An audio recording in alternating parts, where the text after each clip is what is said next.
یاسین قادری اور ذوالفقار گیلانی کی ڈیبیٹ پر تبصرہ۔ افضلیت کی اقسام۔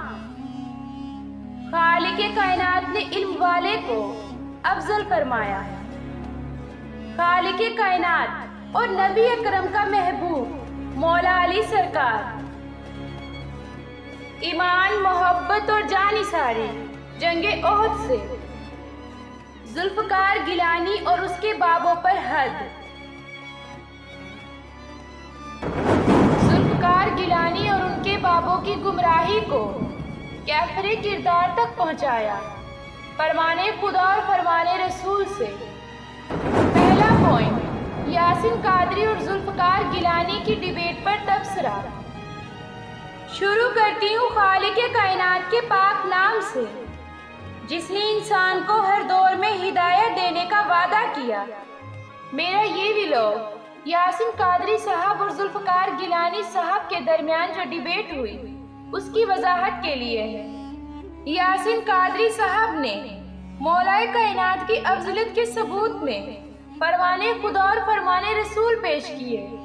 اس کے مقابلے میں ذوالفقار گیلانی صاحب نے بابوں کی باتیں پیش کی۔ کلپ ملاحظہ کریں۔ میں قرآن آپ کے سامنے بیان کر رہا ہوں، حضرت صاحب میرے سامنے لوگوں کی باتیں کر رہے ہیں، فلاں نے یہ کہا، فلاں نے یہ کہا، فلاں نے یہ کہا۔ پہلا مصدر تو ہمارے پاس قرآن ہے، میں قرآن دے رہا ہوں اور قرآن کے جواب میں میرے رد میں وہ علماء لا رہے ہیں کہ فلاں نے یہ کہا، فلاں میر علی شاہ صاحب نے یہ کہا، فلاں نے یہ کہا، فلاں نے کہا۔ میں پہلے قرآن دے رہا ہوں۔ جی اویس بھائی، سب سے پہلی تو بات میں یہ کرنا چاہ رہا ہوں، جو میں نے دعویٰ لکھ کے بھیجا ہے اس کی ترتیب پڑھیں۔ قرآن، حدیث، اہل بیت، صحابہ اور محدثین۔ یہ بار بار محدثین پہ آ رہے ہیں نا، مجھے پتہ ہے ان کی دوڑ یہاں تک کی ہے، یہ بار بار محدثین پہ آ رہے ہیں۔ اگر میں محدثین پہ بات کر کے نہ جاؤں، محدثین، صحابہ، اہل بیت اطہار سے مولا علی علیہ السلام کی افضلیت ثابت کر کے نہ جاؤں تو میں سرعام کہہ کے جاؤں گا کہ میں ہار گیا۔ لیکن میں تھرو پراپر چینل جا رہا ہوں، میں قرآن پڑھ رہا ہوں، وہ کہہ رہے ہیں آگے مجھے قصے کہانیاں سنا رہے ہیں، وہ قصے کہانیاں سنا رہے ہیں جو امت مانتی نہیں۔